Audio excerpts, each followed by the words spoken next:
Kisah Legenda Keris Nogososro dan Sabuk Inten.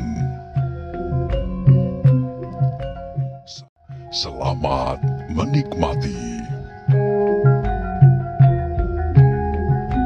Dalam kisah sebelumnya diceritakan, tampaklah betapa terkejutnya tokoh-tokoh hitam yang sedang berkumpul itu. Tetapi tidak kurang pula terkejutnya Mahesa Jenar dengan kawan-kawannya. Ternyata kehadiran mereka telah diketahui oleh Pasing Singan dan Simarodra tua. Bagaimanapun mereka terpaksa mengakui betapa tinggi ilmu kedua orang dari angkatan tua itu.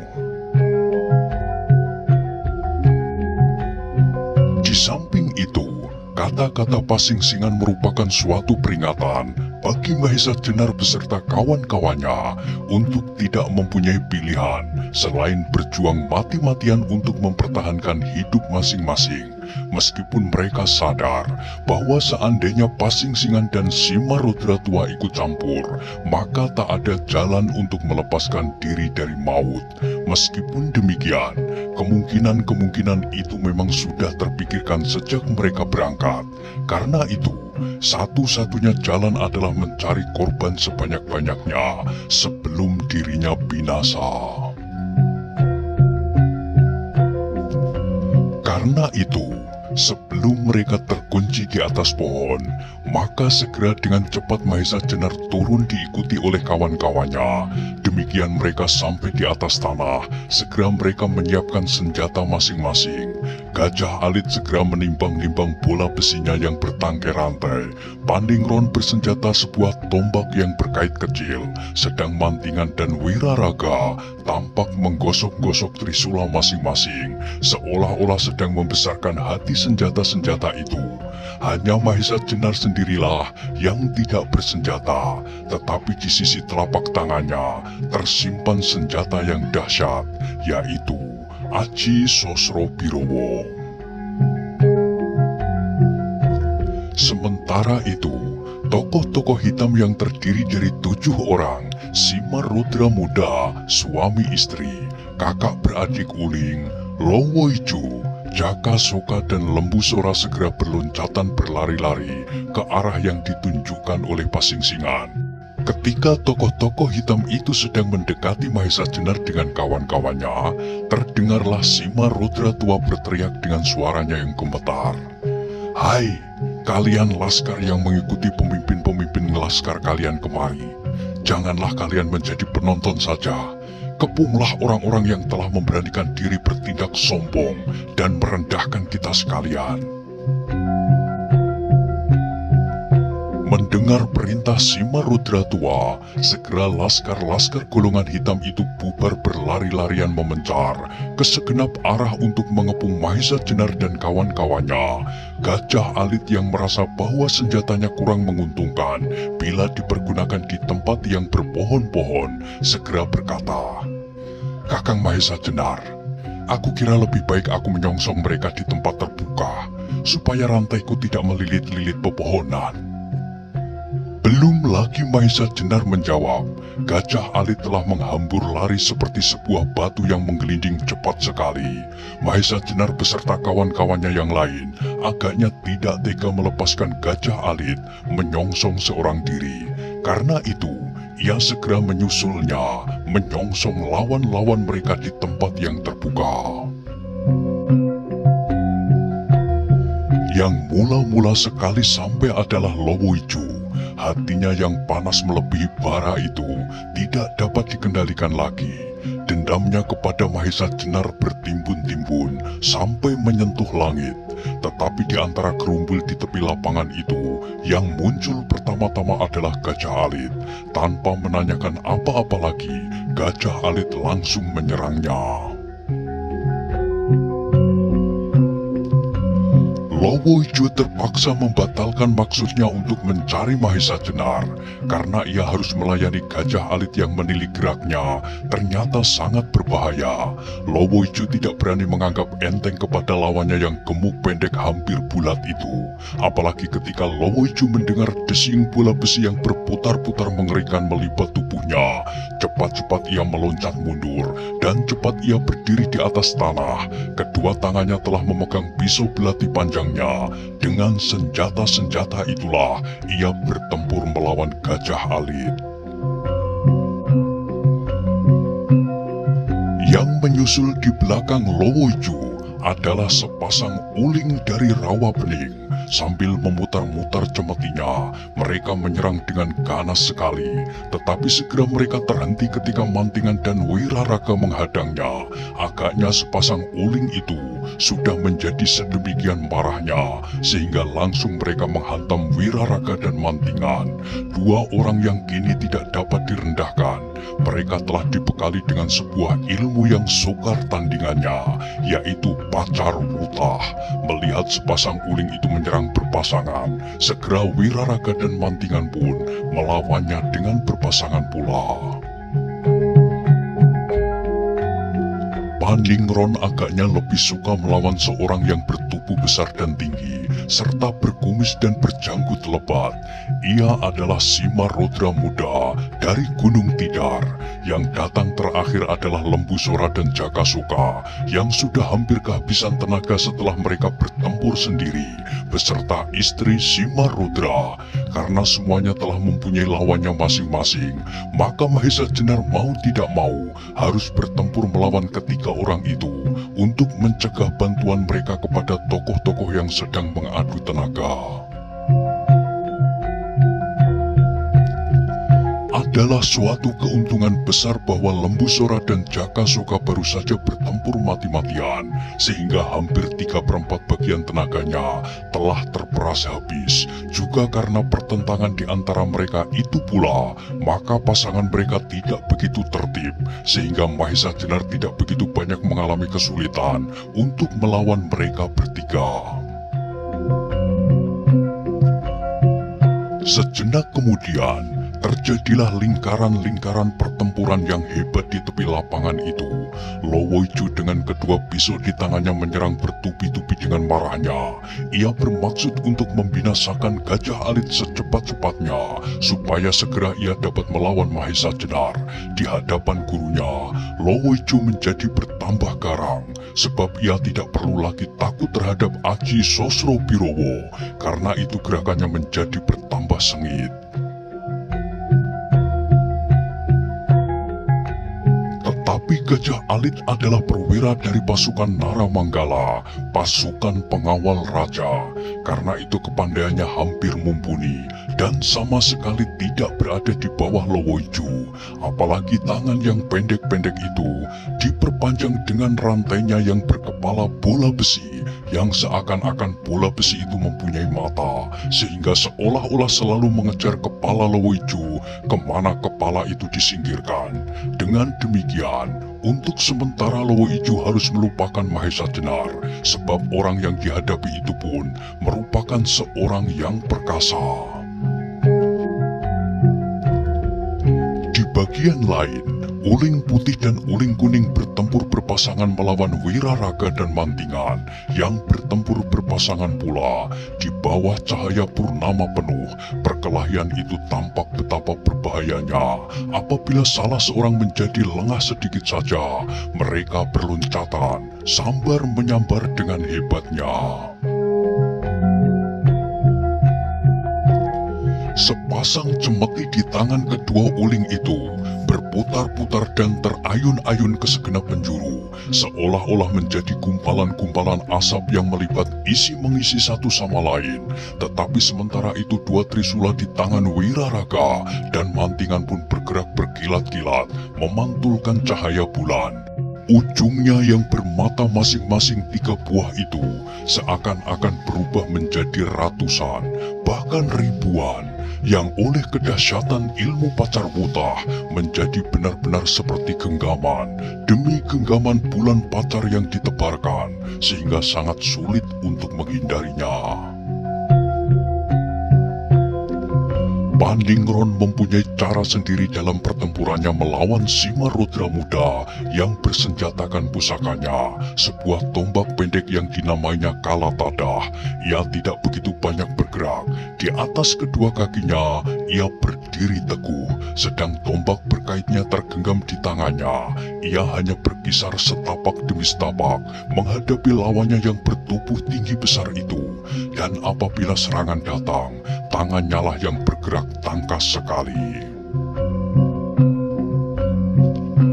Tetapi meskipun demikian, apabila tampak padanya kesempatan, seperti kilat ia meloncat dan menyerang dengan garangnya. Tetapi Simarudra muda pun adalah seorang yang cukup berpengalaman, sehingga segera ia menyesuaikan diri dengan lawannya. Ia tidak berani banyak membuang tenaga yang tidak perlu, sebab dengan demikian, lawannya akan dapat membinasakan apabila tenaganya sudah separuh habis. Sedangkan Mahesa Jenar yang menghadapi 3 orang sekaligus, bertempur seperti banteng terluka. Ia masih mencoba mengalahkan lawannya tanpa aji Sosrobirowo yang mengerikan itu. Sebab gurunya selalu berpesan kepadanya bahwa apabila nyawanya tidak terancam benar-benar, sebaiknya ia tidak mempergunakan Sosrobirowo itu. Tetapi kemudian ternyata bahwa ketiga lawannya, meskipun sudah tidak mempunyai tenaga penuh, namun akhirnya karena mereka bersama-sama harus mempertahankan jiwa mereka, gerak mereka pun menjadi garang. Agaknya Lembu Sora dan Jakasoka untuk sesaat dapat melupakan pertentangan mereka, ditambah dengan istri Simarudra yang bertempur dengan jari-jarinya yang mengembang, dan di ujung-ujung jari itu tampak kuku-kukunya yang panjang dan berbalutkan logam yang pasti beracun. Itulah senjatanya yang ditakuti lawan-lawannya. Lembu Sora dengan pedang panjangnya dan Jakasoka dengan pedang lenturnya merupakan bahaya-bahaya yang setiap saat dapat mencabut jiwa Mahesa Jenar. Sementara itu Laskar Golongan Hitam dari tingkat yang paling bawah sampai pada orang-orang seperti Wadas Gunung, Sri Gunting, Sakayon, Carang Lampit, dan sebagainya menyaksikan pertempuran itu dengan mata tanpa berkedip. 12 orang yang perkasa sedang bergulat mati-matian antara hidup dan mati. Di antara kilatan senjata serta sambaran-sambaran angin yang ditimbulkan oleh pertempuran itu, berkali-kali terdengar dentangan senjata serta teriakan-teriakan nyaring yang bahkan kadang menimbulkan percikan bunga api memancar-mancar. Pasing-singan dan Simarudra tua pun mengikuti pertempuran itu dengan seksama, tetapi sampai sekian jauh ia masih belum memerintahkan kepada laskar-laskar golongan hitam itu untuk turut serta dalam pertempuran itu, sebab hal itu belum pasti akan menguntungkan, malahan mungkin akan merepotkan saja. Dalam ketegangan yang semakin lama semakin memuncak itu, seolah-olah waktu berjalan lambat sekali. Agaknya Bulan pun ingin menyaksikan pertempuran yang hebat itu, sehingga perjalanannya agak terganggu. Tetapi sesaat kemudian, Simarudra tua dan Pasing-singan menjadi agak cemas melihat jalannya pertempuran. Sudah sampai sekian lama, namun orang-orangnya masih belum ada tanda-tanda dapat menguasai lawannya. Apalagi ketika tiba-tiba mereka menyaksikan Mahesa Jenar yang ternyata akhirnya merasa terdesak, telah mengambil sikap. Kakinya diangkat dan ditekuk ke depan. Satu tangannya menyilang dada, sedang tangannya yang lain diangkat tinggi-tinggi. Segera pula ia mengatur pernafasannya dan memusatkan tenaganya pada sisi telapak tangannya. Itu adalah pertanda bahwa Mahesa Jenar telah memutuskan untuk mempergunakan senjatanya yang tersimpan di dalam sisi telapak tangannya, Sosrobirowo. Lembu Sora, Jakasoka dan istri Simarudra muda yang menyaksikan sikap Mahesa Jenar itu segera berloncatan mundur dan berpencaran. Mereka sadar bahwa apabila salah seorang dari mereka sampai tersentuh tubuhnya, maka mereka tidak dapat mengharapkan untuk dapat menyaksikan terbitnya matahari fajar besok. Karena itu, mereka menjadi semakin hati-hati dan tidak berani menyerang sekenanya, meskipun mereka masing-masing bersenjata. Melihat keadaan itu, Simarudra tua ternyata tidak mau membiarkan tokoh-tokoh hitam itu kehilangan hati. Maka segera terdengar ia mengaum hebat. Akibatnya pun hebat sekali. Suara itu rasanya seperti mengguncang isi dada. Pasing-singan yang melihat Simarudra tua itu sudah akan bertindak, ia pun tidak tinggal diam.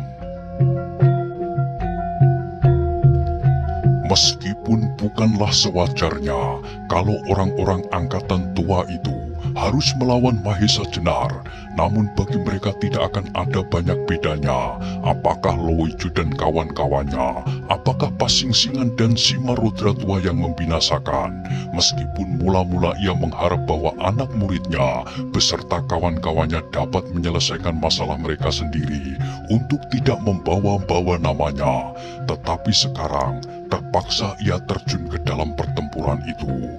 Tetapi baru saja ia meloncat, terdengarlah Simarudra tua berkata, "Pasing-singan, kau jangan memperkecil perananku dalam pembunuhan yang akan aku lakukan. Kau tinggal pilih, aku atau kau yang membunuh kelima ekor kelinci yang sombong itu." Mendengar teriakan Simarudra tua itu, Pasing-singan tertawa. Jawabnya, "Apakah bedanya? Kau yang membunuh kelima-limanya, atau aku, atau kita berdua?" Terdengarlah Simarudra menggeram. Kemudian katanya, "Baiklah, marilah kita berlomba. Siapakah di antara kita orang tua-tua ini yang masih cukup kuat bergerak? Kau atau aku yang terbanyak dapat membunuh kelima orang yang sudah jemu memandang purnama malam ini?" Kembali terdengar Pasing-singan tertawa. Suara tertawanya seolah-olah menyusup ke dalam tulang dan daging, sehingga menimbulkan perasaan nyeri dan pedih. Ketika suara tertawanya itu lenyap, terdengarlah suara suitan nyaring diikuti oleh suatu auman dahsyat. Dan seperti kilat berloncatanlah Pasing-singan dan Simarudra tua memasuki arena. Mahesa Jenar yang masih menunggu kesempatan beserta keempat kawannya mendengar seluruh percakapan itu. Mau tidak mau hati mereka bergetar hebat. Ternyata sekarang Pasing-singan dan Simarudra tua akan ikut serta dalam pertempuran itu. Mereka sama sekali bukanlah orang-orang yang takut mati, tetapi sebentar lagi mereka harus binasa sebelum dapat berbuat sesuatu atas tokoh-tokoh hitam itu. Itulah yang menggelisahkan hati mereka, tetapi kenyataan itu sama sekali tak dapat diingkari lagi. Segera darah mereka bergolak ketika mereka mendengar suitan Pasing-singan yang disusul dengan auman dahsyat Simarudra tua. Apalagi ketika dengan aba-aba itu, tokoh-tokoh hitam yang sedang bertempur itu segera berloncatan, menjauhkan diri dari lawan masing-masing agar tidak mengganggu kedua tokoh angkatan tua yang akan terjun dalam pertempuran. Mahesa Jenar beserta kawan-kawannya sadar bahwa saat terakhir telah hampir tiba. Ketika lawan-lawan mereka berloncatan pergi, untuk sesaat mereka tertegun, tetapi sesaat kemudian tanpa sesuatu tanda apapun, agaknya mereka mempunyai persamaan perhitungan, sehingga seolah-olah digerakkan oleh satu tenaga, mereka berloncatan saling mendekat, untuk dapat bersama-sama melawan kedua orang tokoh dari angkatan tua itu. Melihat mereka berkumpul dalam satu lingkaran, terdengarlah Pasing-singan dan Simarudra tertawa hampir berbareng. Kata Pasing-singan, "Suatu kesetiakawanan yang mengagumkan. Meskipun kalian berdatangan dari perguruan yang berbeda-beda, tetapi karena nasib kalian telah akan kami tentukan, maka kalian dapat bekerja sama dengan rapi sekali. Nah sekarang, lawanlah kami berdua yang tak bersenjata ini dengan segenap kemampuan kalian, sebelum kalian tak sempat menikmati lezatnya madu. Kata-kata itu hebat akibatnya. Bunyinya terdengar lebih dahsyat dari 1000 buruh yang meledak bersama-sama. Tetapi justru karena itu, maka setiap hati dari kelima orang itu menjadi pasrah pada garis hidupnya masing-masing. Dengan demikian maka lenyaplah segala perasaan gentar dan cemas. Yang ada dalam dada mereka hanyalah satu kepercayaan bahwa pintu surga akan terbuka bagi mereka yang gugur dalam menunaikan tugas mereka untuk membela kebenaran dan kebajikan. Karena itu, mereka menjadi lebih mantap menggenggam senjata masing-masing yang siap diayunkan. Sesaat kemudian, tampillah Pasingsingan dan Simarudra tua bersama-sama. Berbareng dengan bergeraknya setiap senjata kawan-kawan Mahesa Jenar, segera berkobarlah suatu pertempuran yang dahsyat. Kedua orang dari angkatan tua itu memang ternyata memiliki ketinggian ilmu yang luar biasa, sehingga dengan tertawa-tawa saja, Pasingsingan dan Simarudra tua dengan senangnya mempermainkan korbannya. Dalam pada itu, Mahesa Jenar dan kawan-kawannya telah bertempur mati-matian untuk mempertahankan diri. Mereka sama sekali tidak mempunyai kesempatan untuk menyerang. Pasingsingan dan Simarudra tua yang hanya dua orang itu seolah-olah seperti angin ribut yang melanda dari segenap penjuru, sedang suara tertawa mereka mengumandang dari segala arah. Semakin lama, Mahesa Jenar dan kawan-kawannya menjadi semakin bingung. Mereka sudah tidak tahu lagi di mana lawan-lawan mereka berada, tetapi tahu-tahu tubuh mereka telah tersentuh oleh tangan-tangan yang panasnya melampaui panas api. Mereka sadar bahwa Pasingsingan dan Simarudra tua sampai saat itu baru sampai pada taraf menggoda saja, serta menimbulkan kebingungan dan kesakitan yang semakin lama semakin merata di segenap tubuh Mahesa Jenar dan kawan-kawannya, sehingga akhirnya Mahesa Jenar dan kawan-kawannya itu bertempur seperti orang gila yang mengayun-ayunkan senjata tanpa tujuan, bahkan hampir-hampir saja mereka telah mengenai satu sama lain. Sementara itu, suara tertawa Pasingsingan dan Simarudra tua semakin lama menjadi semakin mengerikan dan menggoncang-goncang dada. Mahesa Jenar dan kawan-kawannya semakin lama menjadi semakin tak terkendalikan. Mereka bergerak berputaran tanpa tujuan dan hampir di luar kesadaran mereka masing-masing. Sesaat kemudian agaknya Pasingsingan dan Simarudra tua telah jemu dengan permainan mereka. Karena itu segera terdengar Pasingsingan berkata, "Simarudra, agaknya kelinci-kelinci itu sudah hampir gila. Apakah kita perlu membunuhnya ataukah kita buat saja mereka benar-benar gila? Buat apa kita menonton orang-orang gila berkeliaran di daerah ini?" Jawab Simarudra tua, "Baiklah, kita bunuh saja mereka dengan senjata mereka sendiri." Mendengar percakapan Pasingsingan dengan Simarudra tua itu, Mahesa Jenar dengan keempat kawannya meremang seluruh tubuhnya. Tetapi juga karena itu darah mereka meluap-luap karena marah. Dengan sisa-sisa kesadaran yang masih ada, mereka pasrahkan jiwa dan raga kepada kekuasaan yang tinggi. Dan sesudah itu mereka bersiap untuk menghadapi saat-saat terakhir. Mahesa Jenar serta keempat kawannya itu masih sempat menyaksikan di bawah remang-remang cahaya purnama yang disabut mega. Bayangan Pasingsingan dan Simarudra tua menyambar ke arah mereka, dan sejenak kemudian mereka melihat kedua orang itu berdiri sambil tertawa nyaring beberapa langkah di hadapan mereka, dengan sebuah tombak berkait di tangan Pasingsingan serta sebuah trisula di tangan Simarudra tua.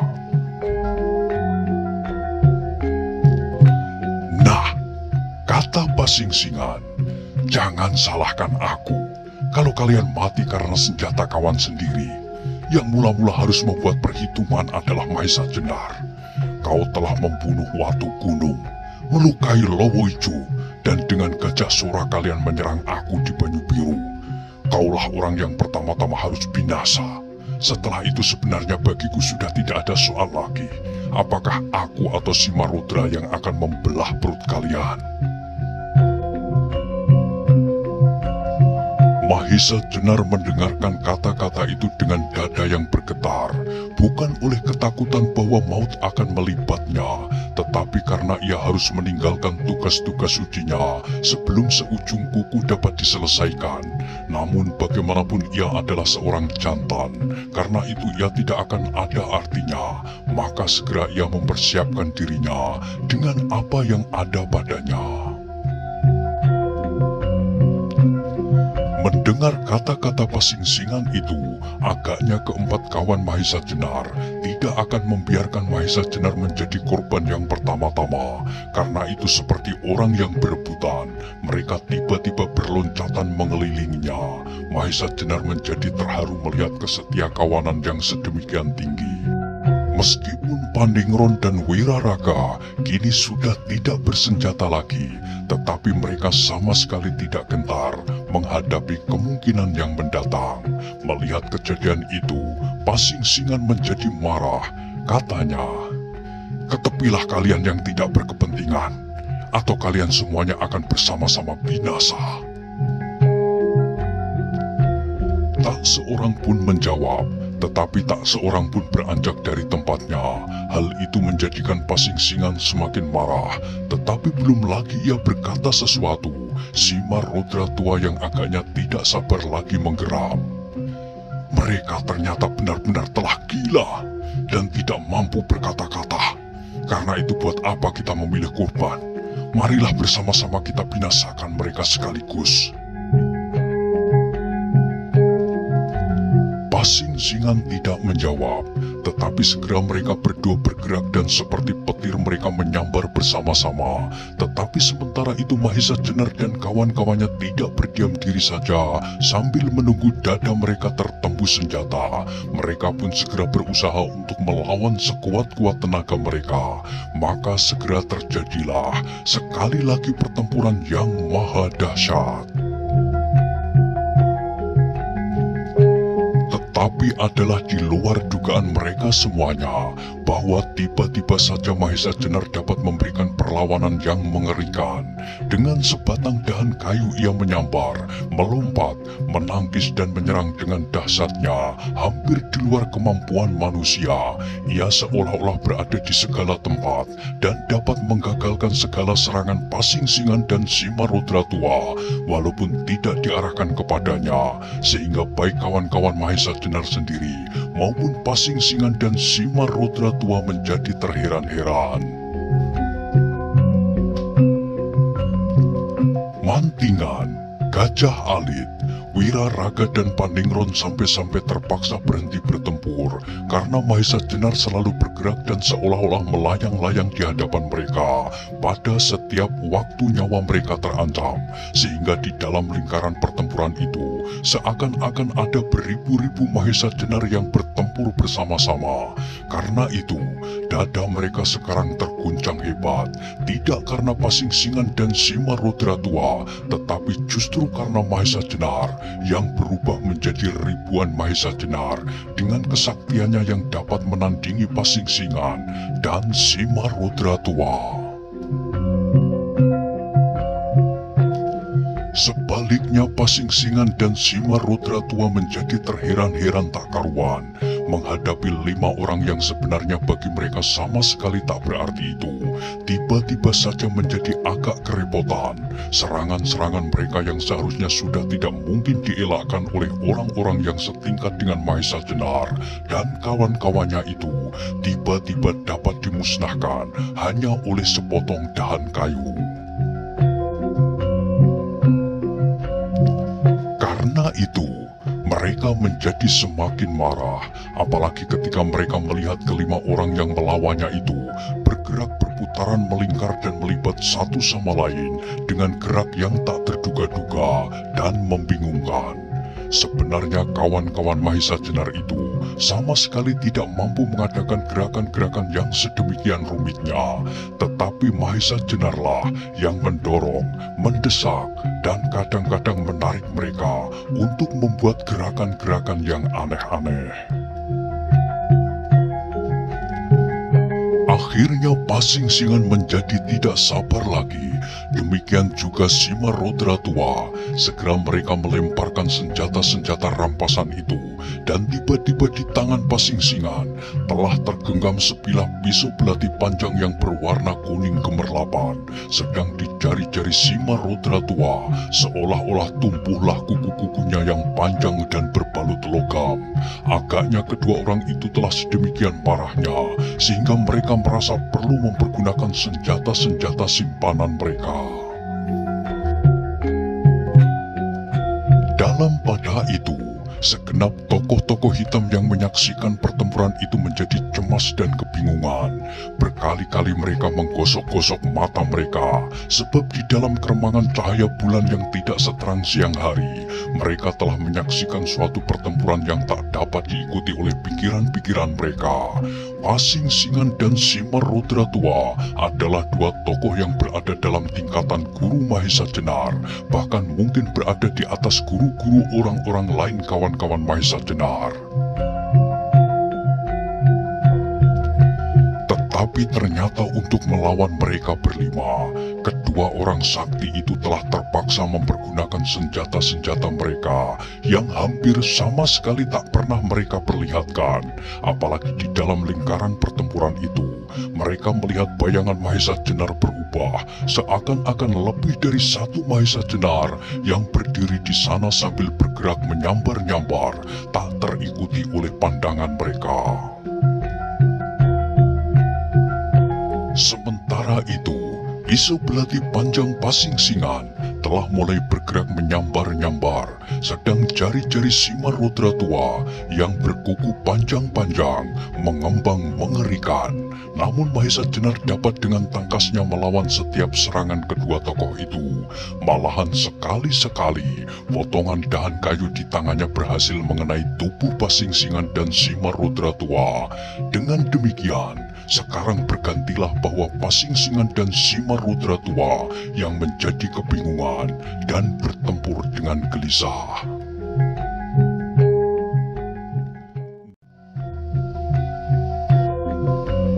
Barulah teka-teki itu terpecahkan ketika Pasingsingan dan Simarodra tua yang sudah kebingungan meloncat beberapa langkah surut untuk mengambil jarak dengan kelima lawannya yang aneh itu. Karena Pasingsingan dan Simarodra tua adalah dua orang yang sudah kenyang makan asin pahit kehidupan, maka mereka segera menaruh curiga bahwa pasti ada sesuatu yang tidak wajar. Ketika mereka telah berdiri dengan jarak 2-3 langkah, taulah mereka bahwa mata mereka telah terkelabui. Karena itu segera Pasingsingan berteriak nyaring dibarengi oleh suara auman dahsyat dari Simarodra tua untuk menyatakan kemarahan hati mereka. Ternyata yang berdiri di hadapan mereka itu, yang semula adalah 5 orang, tiba-tiba tanpa setahu orang setingkat Pasingsingan dan Simarodra tua telah berubah menjadi 7 orang. Sedang kedua orang yang melibatkan diri ke dalam pertempuran itu berpakaian kumal dan berwarna gelap, mirip sekali dengan pakaian Mahesa Jenar. Apalagi gerak mereka pun sedemikian dekat dengan gerak anak perguruan pengging itu. Mereka berdualah yang memegang tongkat potongan dahan kayu, sedang Mahesa Jenar yang sebenarnya tanpa diketahuinya sendiri telah memegang sepotong dahan kayu yang mirip dengan kedua dahan yang lain. Itulah sebabnya bahwa dalam keributan pertempuran itu, Mahesa Jenar seolah-olah berubah menjadi beribu-ribu Mahesa Jenar yang berada di segala tempat. Mengalami peristiwa itu, Pasing Singan dan Simarudra tua untuk sejenak tertegun heran. Ini adalah suatu kejadian yang luar biasa. Meskipun Pasing Singan dan Simarudra tua sadar bahwa mereka adalah manusia-manusia biasa, namun peristiwa itu adalah peristiwa yang hampir tak mungkin dapat dimengerti. Hal ini adalah suatu pertanda bahwa kedua orang yang memasuki arena itu adalah orang yang mumpuni. Apalagi Mahesa Jenar sendiri beserta keempat kawannya, mereka jadi ragu-ragu sendiri apakah otak mereka telah benar-benar tidak bekerja dengan baik. Baru kemudian sadarlah mereka bahwa ada orang lain yang sengaja akan menolong jiwa mereka, karena ternyata ketika mereka sempat memperhatikan setiap wajah di antara mereka, dapatlah mereka ketahui bahwa kedua orang yang berpakaian mirip dengan Mahesa Jenar, kumal dan gelap itu sama sekali bukan Mahesa Jenar. Wajah-wajah mereka tampak merah kehitam-hitaman. Di bawah cahaya bulan yang remang-remang, memang sangat sulit untuk mengenali siapakah mereka itu. Apalagi agaknya kedua orang itu dengan sengaja telah mewarnai wajah-wajah mereka dengan warna-warna hitam dan merah. Sedemikian hebatnya peristiwa itu mempengaruhi perasaan mereka sehingga kelima orang itu tubuhnya menjadi gemetar. Sementara itu darah Pasing Singan dan Simarudra tua serasa mendidih, membakar rongga dada mereka. Mereka merasa bahwa perbuatan kedua orang itu telah dilakukan dengan sengaja untuk menghinanya. Karena itu, mereka menjadi marah sekali. Maka terdengarlah suara Pasing Singan yang seolah-olah melingkar-lingkar di dalam perut itu. Hai orang-orang yang telah berbuat seolah-olah jantan tanpa tandingan, kalian telah menghinakan kami. Apakah kalian tidak sadar bahwa perbuatan kalian itu dapat mengancam keselamatan jiwa kalian?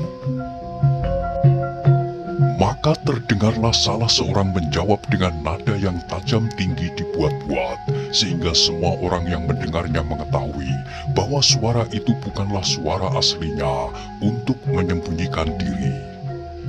Aku hanya ingin bermain-main saja, Pasing Singan. Seperti kau ingin bermain-main dengan kelima kelinci-kelinci ini. Bukankah permainanku tidak kalah baiknya dengan permainanmu? Mendengar jawaban itu, Simarudra tua menyahut dengan suaranya yang menggeletar. Apa hubungan kalian dengan orang-orang yang akan aku binasakan itu? Kembali terdengar jawaban. Hubungannya adalah, aku tidak senang melihat kau membinasakan orang-orang yang tak bersalah. Oleh jawaban itu, darah Simarudra tua dan Pasing Singan semakin menggelegak. Aku beri kesempatan kau minta ampun kepadaku, kata Simarudra tua, atau aku akan membinasakan kalian juga. Terdengarlah suara tertawa tinggi nyaring, kemudian orang itu menjawab pula. Aku tidak senang melihat kau membinasakan kelima orang yang tak bersalah itu. Apalagi kau akan membinasakan kami berdua. Pastilah bahwa kami menjadi semakin tidak senang lagi.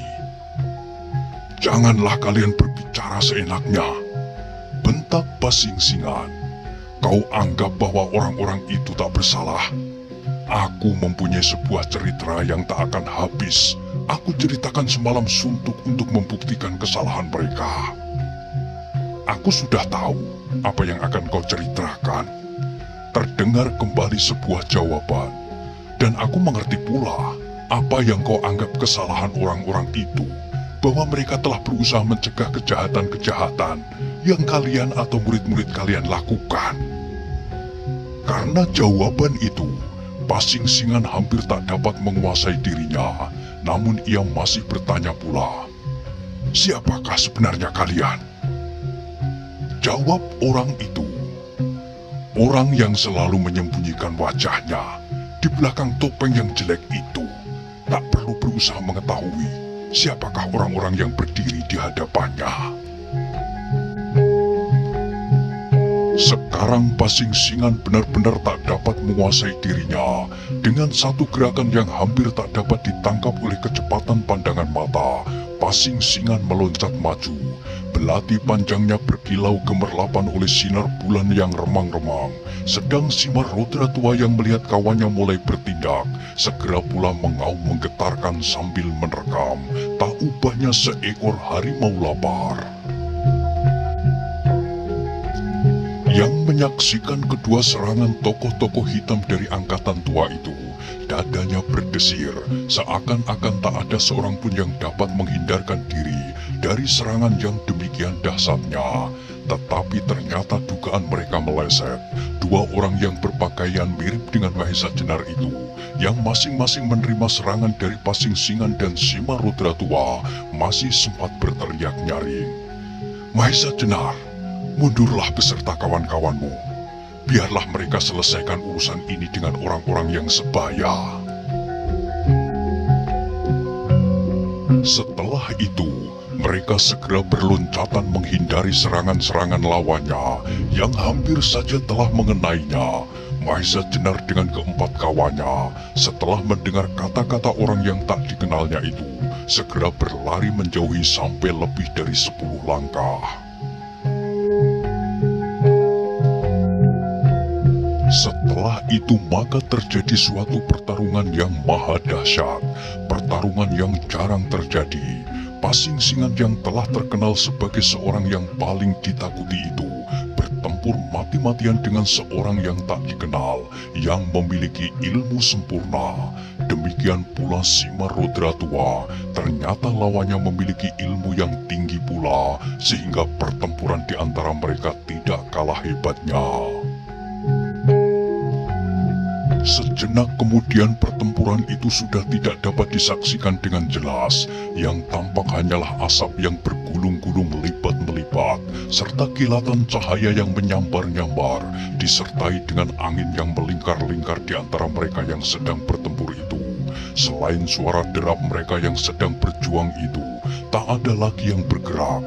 Bahkan tak seorang pun yang sempat mengedipkan mata. Suasana di lapangan kecil di tepi hutan itu benar-benar dicekam oleh suasana tegang yang mengerikan. Angin yang bertiup semilir seakan-akan menyebarkan udara maut ke segenap penjuru. Sedang bunga-bunga liar menaburkan bebauan yang menjadikan udara bersuasana mati namun harum. Demikianlah pertempuran itu menjadi semakin lama semakin dahsyat. Orang-orang yang tak dikenal itu ternyata benar-benar dapat menandingi Pasing Singan dan Simar Rodra tua. Bahkan semakin lama semakin nampak bahwa Pasing Singan dan Simar Rodra tua menjadi agak terdesak. Hal ini adalah suatu kejadian yang sangat mengguncangkan dada mereka yang menyaksikan. Mereka jadi sibuk menduga-duga siapakah kedua orang itu.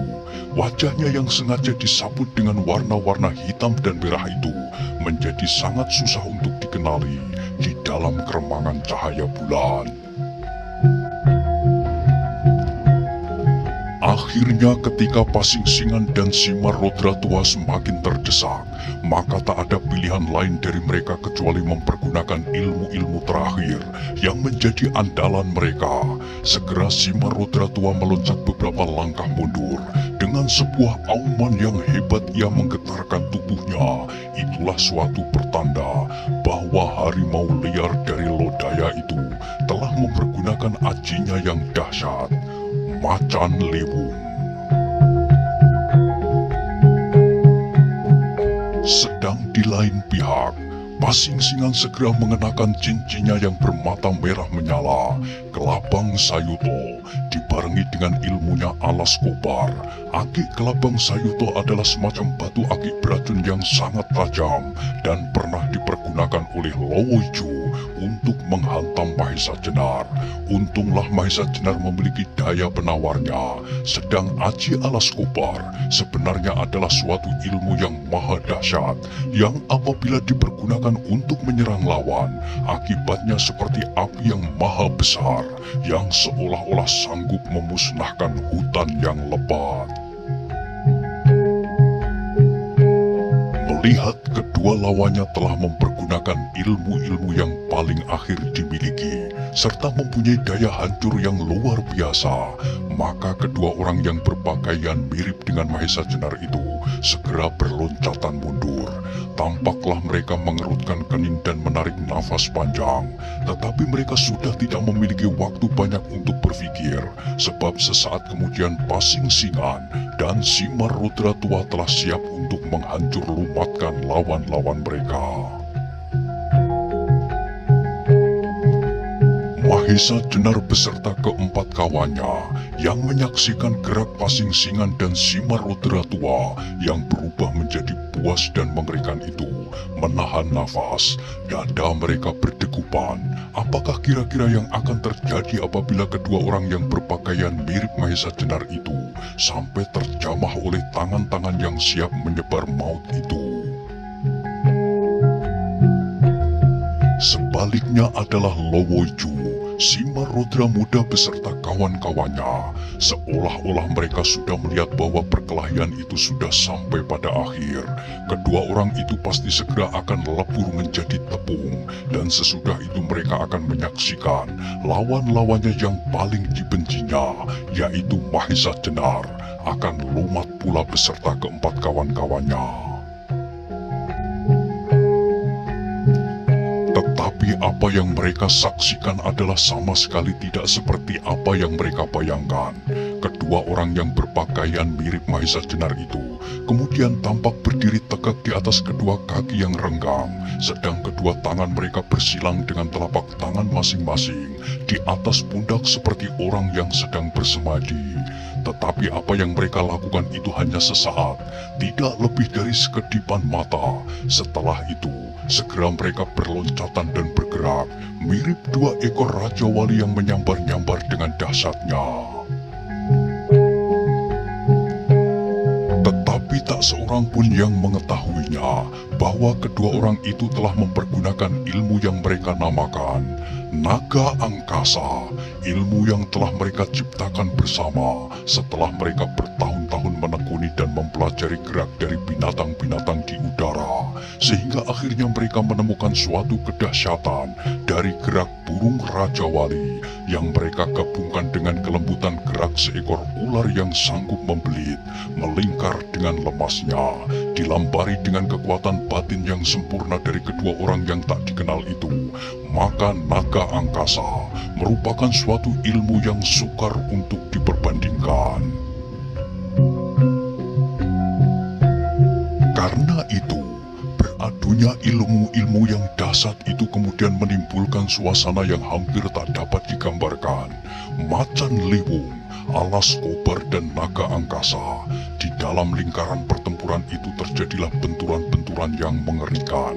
Meskipun mereka tidak bersenjata, sentuhan tubuh-tubuh mereka dengan ilmu mereka masing-masing telah melebihi berdentangnya senjata. Ketika pertempuran itu kemudian bergeser semakin mendekati hutan, maka tampaklah pepohonan menjadi bergoyang-goyang oleh angin yang timbul karena gerakan-gerakan mereka yang sedang bertempur.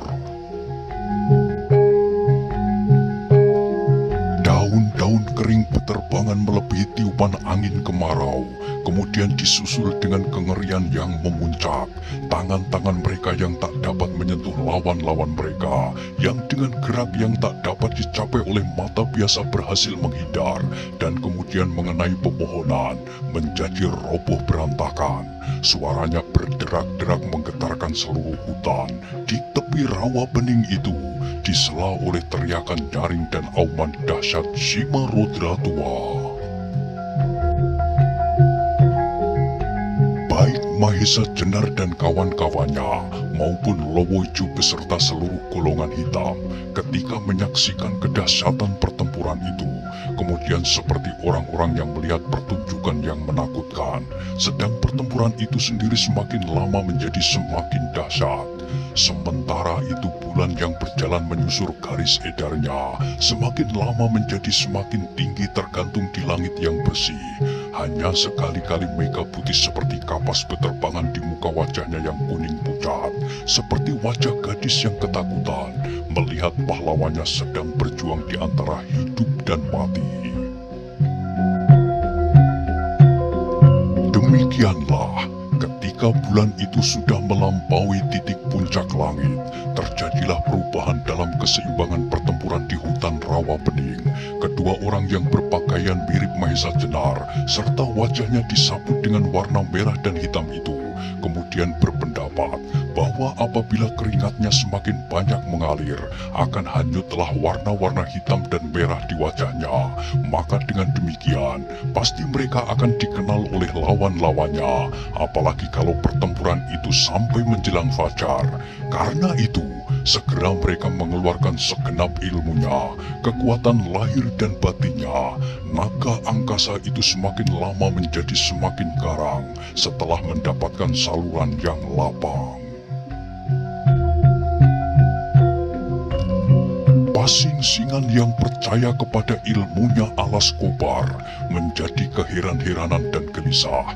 Ilmu yang dapat menghindarkan diri dari panasnya ilmu Alas Kobar yang melebihi bara api. Bahkan kadang-kadang ia terlibat dalam satu keadaan yang sangat berbahaya. Udara yang dingin seolah-olah meniup-niup dari segala arah dan melilit-lilit tubuhnya seperti ular. Sementara ia sedang berusaha menguraikan lilitan hawa dingin itu, tiba-tiba melayanglah lawannya dari udara dengan tangan yang mengembang, siap menerkam lehernya. Untuk melawan serangan yang demikian, terpaksa ia mempergunakan pisaunya di tangan kiri dan akik kelabang sayuto di tangan kanan, dilambari dengan ilmunya Alas Kobar. Beruntunglah pasing-singan bahwa agaknya lawannya mengenal betapa saktinya kedua senjatanya itu, sehingga beberapa kali ia berhasil membebaskan diri dari serangan-serangan maut yang mengerikan itu. Simar Rudra tua pun diam-diam mengumpat dalam hati. Lawannya benar-benar seperti hantu yang menakutkan. Gerakan-gerakannya cepat tak terduga, sedang Aji Macan Liwung ternyata sampai sekian lama tak dapat menjatuhkannya. Karena itu ia menjadi semakin ganas dan beberapa kali mengaum keras. Namun bagaimanapun juga lawannya benar-benar seorang yang luar biasa, yang menyerangnya seolah terbang di udara, tetapi sekali-kali berguling dan tangannya mematuk seperti kepala ular, mengarah ke bagian-bagian tubuhnya yang lemah. Benturan-benturan yang terjadi di dalam pertempuran itu meyakinkan Simar Rudra tua bahwa lawannya pun memiliki kekuatan yang dapat menandingi kekuatan Macan Liwung. Karena itu, ia menjadi gelisah sebab sesudah Macan Liwung tidak ada lagi yang dapat dibanggakan. Sesaat lagi semakin jelaslah bahwa kedua orang yang berpakaian mirip dengan Mahesa Jenar itu mempunyai beberapa kelebihan dari lawannya. Lawan pasing-singan hampir dalam setiap geraknya dapat memotong gerakan-gerakan pasing-singan, bahkan mendahuluinya. Karena itu pasing-singan menjadi semakin heran dan kebingungan. Tetapi sama sekali ia tak dapat meraba-raba dari perguruan manakah ilmu yang diwarisi oleh lawan-lawannya yang aneh itu. Sebab menilik beberapa geraknya, ia mengenal sumber-sumber yang bermacam-macam. Bahkan ada beberapa kemiripan dengan gerakan-gerakan dari perguruannya sendiri. Tetapi ia juga melihat beberapa gerakan yang sesuai dengan dasar-dasar gerak peninggalan dari almarhum Ki Ageng Pengging Sepuh yang bersumber dari Ronggolawe yang dahsyat itu. Malahan ia melihat juga gerakan-gerakan hebat yang berasal dari almarhum Raden Gajah yang pernah dengan susah payah dipelajarinya, namun sama sekali belum sempurna. Karena kegelisahan serta kebingungan itulah, maka pasing-singan bertempur semakin lama semakin kehilangan keseimbangan. Meskipun kemarahannya menggelegak sampai kepala, namun tenaganya tidak dapat mengimbangi perasaannya, sehingga semakin bernafsu ia mengalahkan lawannya, semakin hilanglah keseimbangan gerakannya. Agaknya sedemikian pula dengan Simarudra tua. Bagaimanapun ia berusaha dengan sekuat tenaganya yang diandalkan itu, namun ilmunya macan liwung memang berada di bawah kedahsyatan naga angkasa. Karena itu semakin lama Simarudra tua itu menjadi semakin terdesak mundur. Beberapa kali ia mencoba untuk mengadakan serangan-serangan yang membahayakan, tetapi usahanya selalu tidak berhasil. Ia menganggap bahwa selama ini tak seorang pun yang mampu mengatasi ilmunya yang mengerikan itu. Pandan Alas, Sora Dipayana, Titis Anganten yang mewarisi sebagian ilmunya Menak Jinggo dari Belambangan dan sahabatnya sendiri, Bugel Kaliki yang terkenal itu pun setinggi-tingginya baru dapat menyamainya.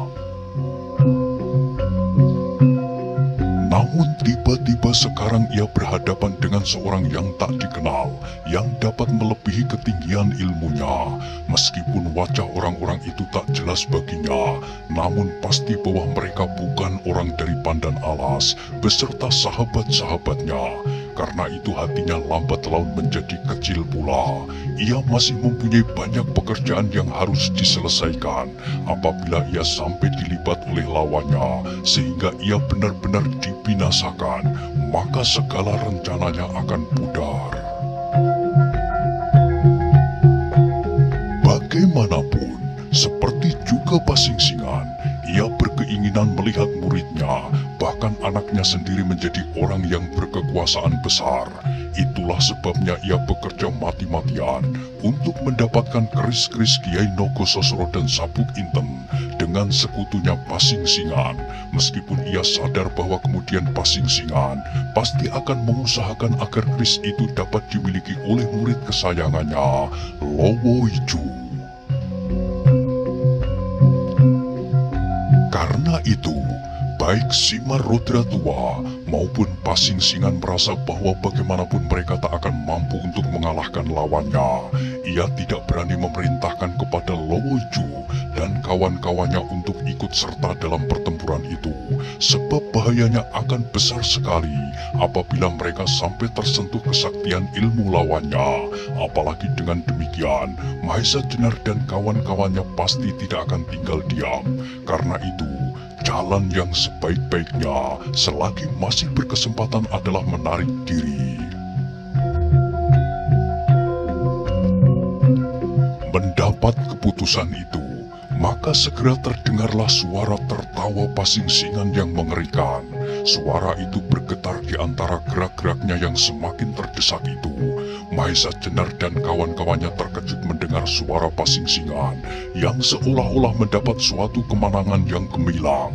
Tetapi sebenarnya suara itu adalah suara pertanda kepada Lowoiju dan anak buahnya untuk segera menghindarkan diri. Karena itu, betapa kejut hati Lowoiju beserta anak buahnya melihat suatu kenyataan bahwa Pasingsingan yang diagung-agungkan itu tidak dapat mengatasi lawan-lawannya. Maka tidak perlu diulangi lagi. Lowoiju segera meloncat dan berlari sekencang-kencangnya menjauhi lawan-lawan Pasingsingan, disusul oleh Wadas Gunung, Carang Lampit, Cemoro Ageng dan kawan-kawannya. Melihat Lowoiju dan para pengiringnya melarikan diri, tokoh-tokoh golongan hitam itu terkejut. Segera mereka sadar bahwa keadaan menjadi sangat genting, apalagi ketika kemudian terdengar geram Simarudra tua seperti merintih-rintih, dan kemudian disusul dengan lenyapnya suami istri Simarudra muda menyusup ke dalam hutan. Maka pemimpin-pemimpin gerombolan hitam itu tidak menunggu lebih lama lagi. Segera mereka dengan pengiring-pengiring mereka berlari-lari menyelamatkan diri mereka masing-masing. Melihat peristiwa itu, Mahesa Jenar dan kawan-kawannya menjadi keheran-heranan. Mereka sama sekali tidak dapat mengetahui apakah yang terjadi. Sesaat kemudian terdengarlah orang-orang yang berpakaian seperti Mahesa Jenar itu tertawa nyaring, sedang seolah mereka menjadi semakin lincah dan berbahaya. Akhirnya Simarudra tua merasa bahwa tidak ada gunanya ia bertahan lebih lama lagi. mungkin ia masih dapat bertempur sampai sehari, namun kesudahannya akan sudah pasti, yaitu lawannya akan dapat membinasakannya. Karena itu, dengan mengaum hebat, ia meloncat mundur dan setelah itu dengan kecepatan yang mungkin dicapainya, ia berusaha untuk menyelamatkan diri. Melihat Simar Rudra tua itu berlari seperti terbang meninggalkannya, lawan Simar Rudra tua itu tertawa kembali, tetapi sama sekali ia tidak berusaha untuk mengejarnya. Berbeda dengan lawan Pasingsingan, ketika Pasingsingan tinggal seorang diri, ia pun segera berusaha untuk melepaskan diri dari pertempuran itu.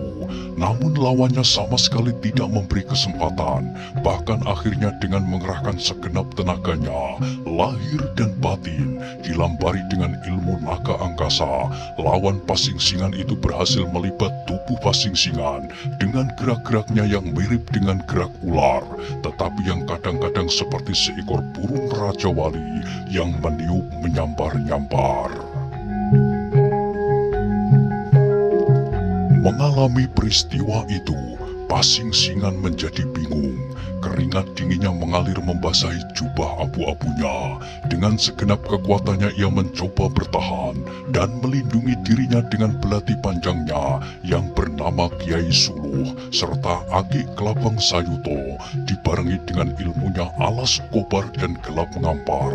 Namun naga angkasa itu seperti hantu saja yang berada di segala tempat dan menyerang dari segala penjuru. Pasingsingan mengeluh di dalam hati. Karena itulah, maka pemusatan pikirannya sedikit demi sedikit menjadi terurai, sehingga dengan demikian, daya kekuatan Alas Kobar serta Gelap Ngampar pun menjadi berkurang. Dalam keadaan yang demikian, tiba-tiba terasalah udara dingin sedingin air embun membelit di seluruh bagian tubuhnya, dibarengi dengan suatu teriakan dahsyat seperti teriakan burung Raja Wali yang sedang marah. Terasalah pundaknya dicengkeram oleh tangan yang kuat seperti baja. Nah, bagaimanakah kisah selanjutnya? Silahkan ikuti terus kisah legenda Keris Nogo Sosro dan Sabuk Inten pada episode berikutnya. Sampai jumpa.